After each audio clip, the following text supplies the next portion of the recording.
Somewhere in the Australian Outback, a road train slowly pulls off the highway. 3 trailers, sometimes 4, stretching more than 50 meters long. That's longer than an Olympic swimming pool is wide, weighing in at over 150 tons. It comes to a stop, and then absolutely nothing. No traffic, no truck stop, no hotel, no town. Just red dirt, endless desert, and complete silence. And tonight, this truck won't just be his vehicle, it'll become his bedroom. Most people assume that truck drivers sleep in truck stops, somewhere with lights, food, and other people nearby. Australian road train drivers often don't. Because out here, well, there just simply aren't any. The nearest town isn't 5 miles away. It's somewhere over 100 miles away. Some drivers will spend the entire night here without seeing another person until sunrise. When your truck is the only sign of life for miles, everything about sleeping becomes a little different. So how do they sleep out here? To understand how these drivers sleep, you first need to understand where they actually are. Australia isn't just big. It's a different kind of big. The Stuart Highway stretches for nearly 3,000 kilometers through the dead center of the country. On the Nullarbor Plain, you can drive for hours without seeing a single bend in the road. Out west along the Great Northern Highway, cattle stations and mining routes stretch on for so long that another house might be 100 kilometers away. In some parts of Australia, if you break down, calling for help doesn't mean a tow truck in 20 minutes. It can mean waiting for hours before another vehicle even passes. This is the world road train drivers work in every single day. They haul cattle, fuel, mining equipment, food, supplies for towns most Australians have never even heard of. And the routes they drive weren't built with convenience in mind. They were built to connect the few places that exist across a continent that is, in large part, empty. So why don't they just simply push on to the next town or the next roadhouse? Because Australian law puts a hard limit on how long a driver can stay behind the wheel. Fatigue kills more drivers out here than almost anything else on the road. So the rules are strict and non-negotiable. And sometimes, when those hours run out, the next roadhouse is still 150, 200, sometimes even 250 kilometers away. At highway speed, that's still a couple of hours. Pushing on isn't an option. It's not even a question. So, here's what happens. A driver reaches the legal limit of his driving hours. The truck has to stop. But sometimes there's nothing around. No motel, no fuel, no lights, no roadhouse. Just bush, stretching in every direction. Exactly the same as it did an hour ago. This isn't rare. For road train drivers running the long routes, it's completely normal. It's expected. It's just simply what the job looks like. Which raises the obvious question. If there's nowhere else to go, what do? You stop, you park the truck exactly where you are, the drive is over. And suddenly, the only thing you can hear is the wind moving through the outback. Because out here, the truck isn't just how you get somewhere, it's the only option you have. So, 50 meters of steel suddenly becomes home. The moment that door closes, something surprising happens. The truck outside disappears, and the space most people think of as a vehicle starts feeling a lot more like an apartment. Because behind the seats of a modern road train, there's a sleeper berth built for exactly this. A real mattress, not a cot, curtains that seal it off from the windscreen completely, and enough headroom to sit up without ducking. There's a fridge quietly humming, holding a week's worth of food, a microwave bolted to the wall, an inverter converting the truck's battery power into something that can run a laptop, a phone charger, and sometimes even a small TV mounted where a passenger's head would normally be. Some drivers running the loneliest stretches, the Tanami, the far reaches of the Kimberley, carry satellite internet. Not for entertainment, because out here a phone signal is just a rumor, not a guarantee. For weeks at a time, this is it. This tiny, sealed space is where the driver eats. It's where he watches something before sleeping. It's where he calls home, if the signal allows it. It's where he exists entirely until the next stretch of highway. And that's the part most people get wrong. They picture a driver climbing into the back of a truck to endure the night, gritting his teeth until morning. But for a lot of these drivers, it isn't endurance, it's routine. He'll heat something up, check his messages if he has a signal. He'll watch a show on the screen the size of a tablet, maybe step outside for a minute just to look at the sky with no city lights to compete with. It's the kind of sky that most people only see in photographs.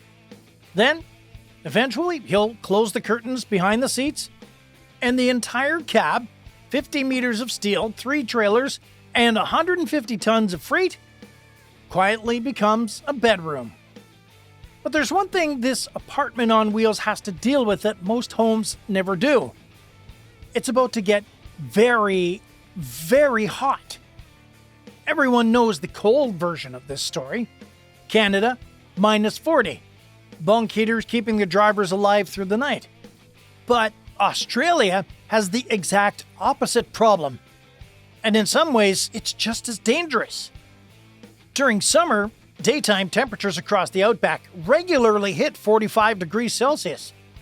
And a truck cab, still sitting under direct sun, doesn't stay at 45. It climbs past it. A parked cab with no cooling running can reach 60, even 70 degrees Celsius inside.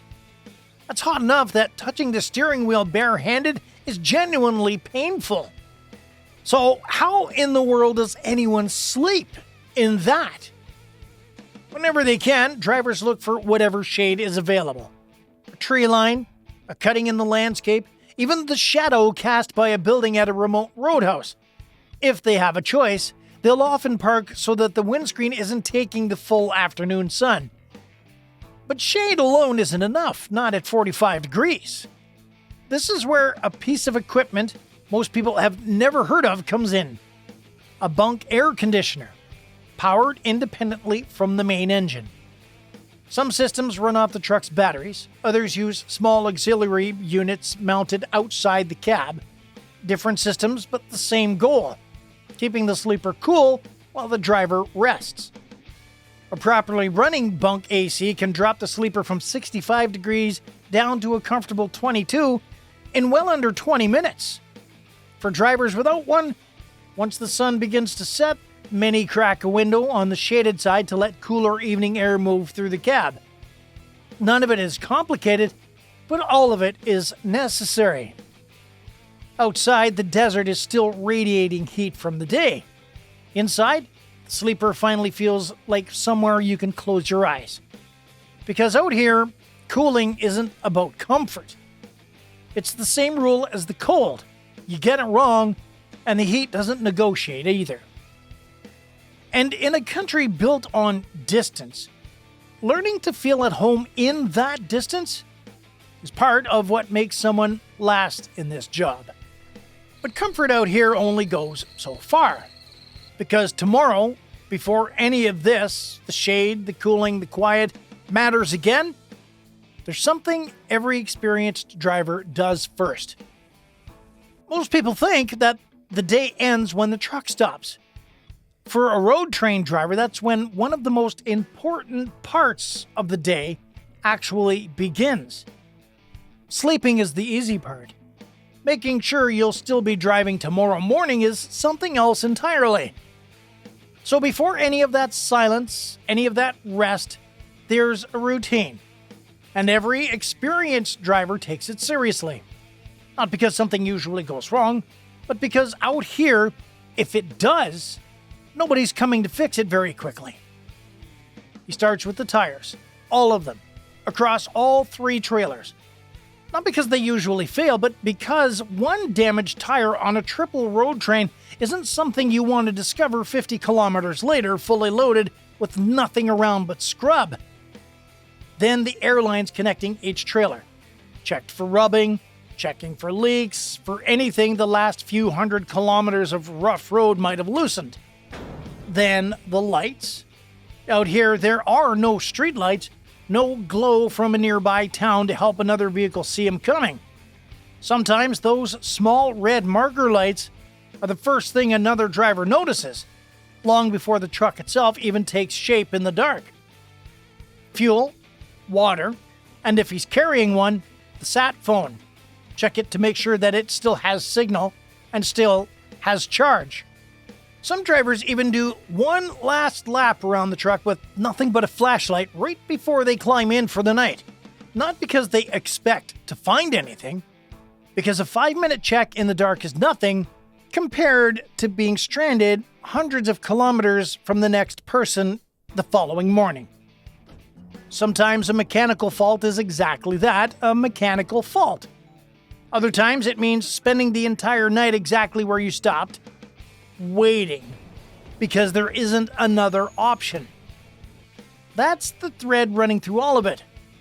Out here, it's never really about the specific danger. It's about the fact that when something goes wrong, there's no one coming quickly to help you.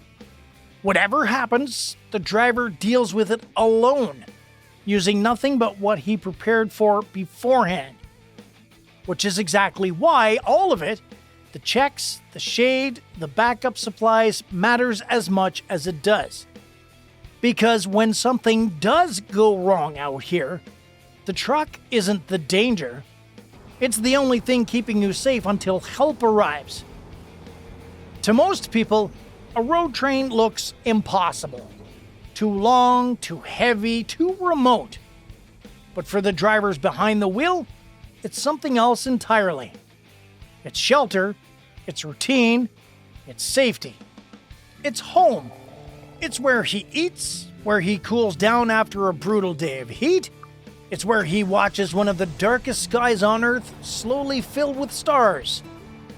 And somewhere in the Australian Outback tonight, another road train is pulling over, the curtain will close, the desert will go quiet, and 50 meters of steel will become someone's bedroom. All right, now I want to hear from you. If you're a truck driver, what's the most remote place you've ever spent the night? And how did you make it work? Drop it in the comments. I read every single one. And if you've never driven anything bigger than a car, would you be able to handle a night like this? Hundreds of miles away from anyone? Let me know. Thanks for watching. If you enjoyed this video, hit like and subscribe to the channel. There's a lot more where this one came from. I'll see you down the road.